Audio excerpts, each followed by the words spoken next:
What's up, guys? This is the Back Nine. I'm Brian Rhatigan. So, last year, on my taxes, I claimed a dependent, which means the government thought I had a child. I don't have any kids. I have plenty of nieces and nephews running around, so my brother and my sister have claiming dependents or whatever. Apparently, I don't know about them because I messed mine up. Speaking of my brother Brendan, he gave me some tips before I went away this past weekend, so we'll get to that in a little bit. But for now, if you don't want to screw up your taxes like I did, hit up Austin at Terry L. Smith CPAs. If you need any help with your taxes or any tax-related questions, dial 518-577-6012.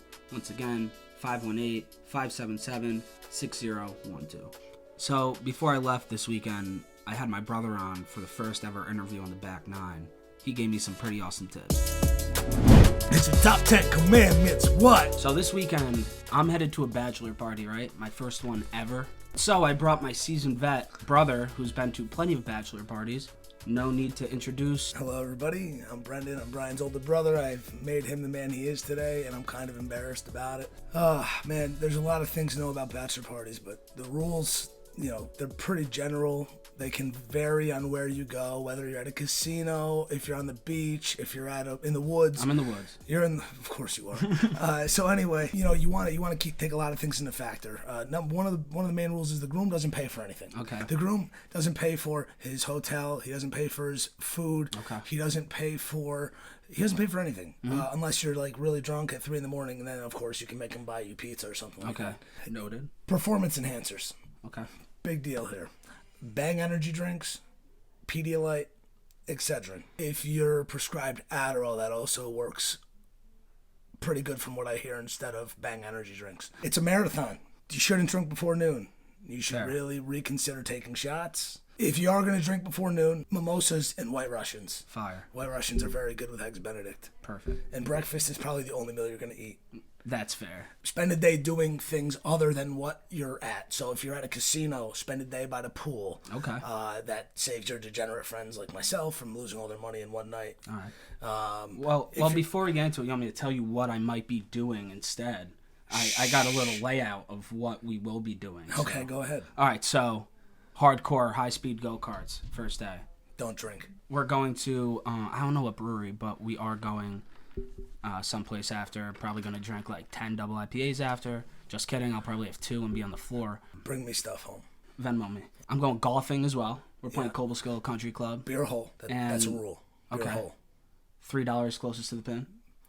Closer to the pin, the losers have to shotgun a beer. Mark that down too. Barbecuing, and we're just doing yard games, drinking games, like one whole day. Don't lose. Competitiveness is the number one thing in that. Never losing. Yeah, you don't want to lose. A lot of bragging rights come. You taught me that. Yeah.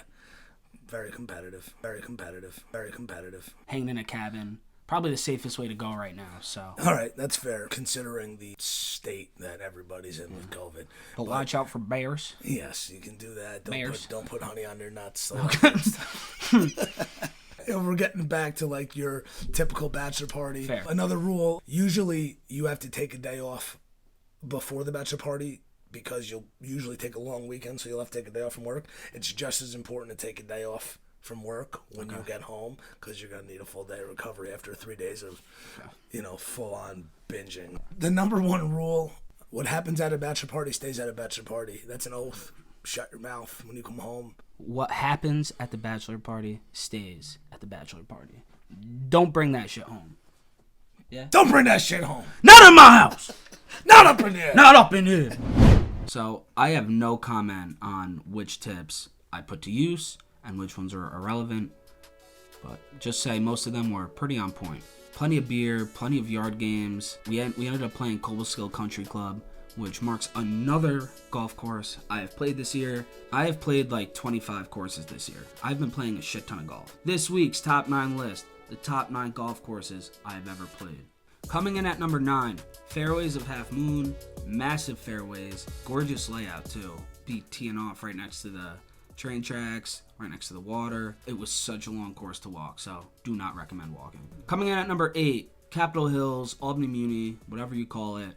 All-time classic course. It's like the first big 18 I played.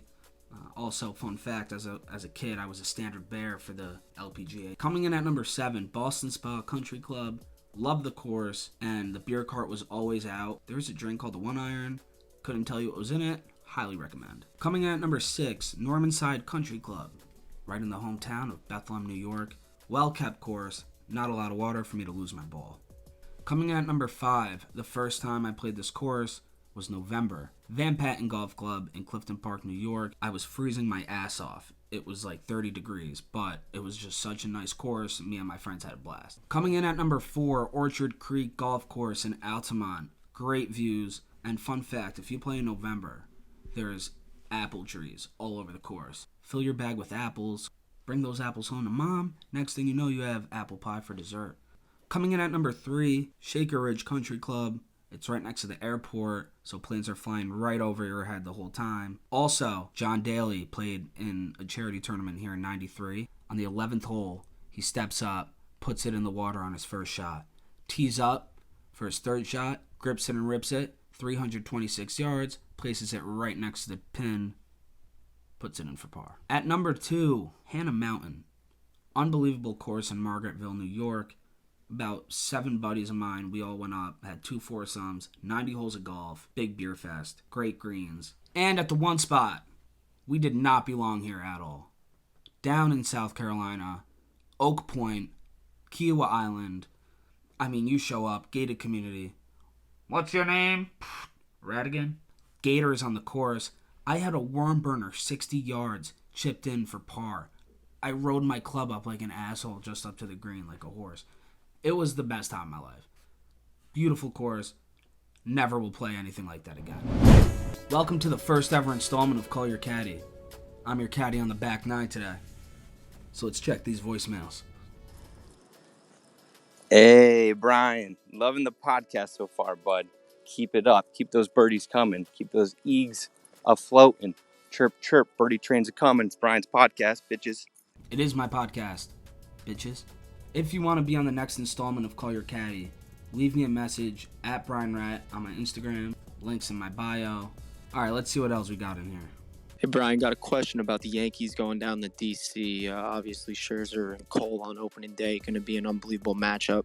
What do you think Boone's decision is going to be as far as how long he lets Cole go with the shortened season? You think he's going to have an inning limit, or do you think he's just going to let him fly, hopefully get through 7 or 8?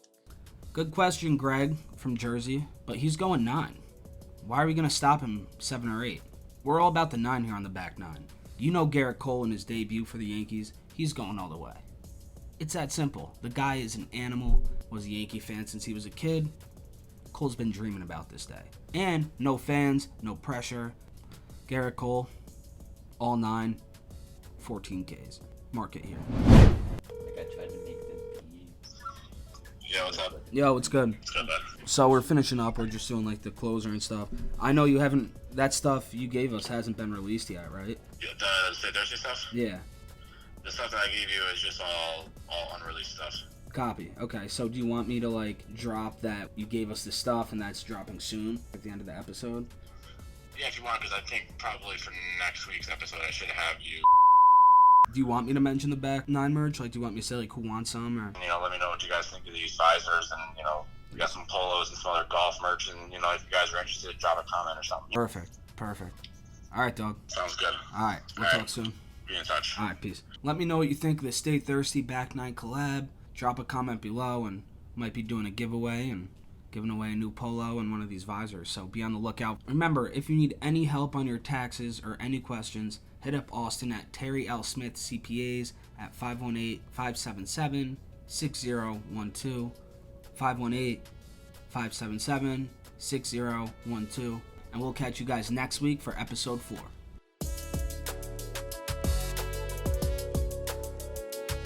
I got you a fucking gift. I forgot to tell him. Oh yeah, you did. That's right. I got you a gift. Come here. Go.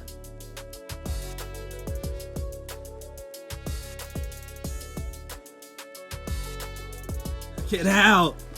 Oh, thanks, man. No problem. I appreciate it. That really blows. Yeah. Oh, fuck you!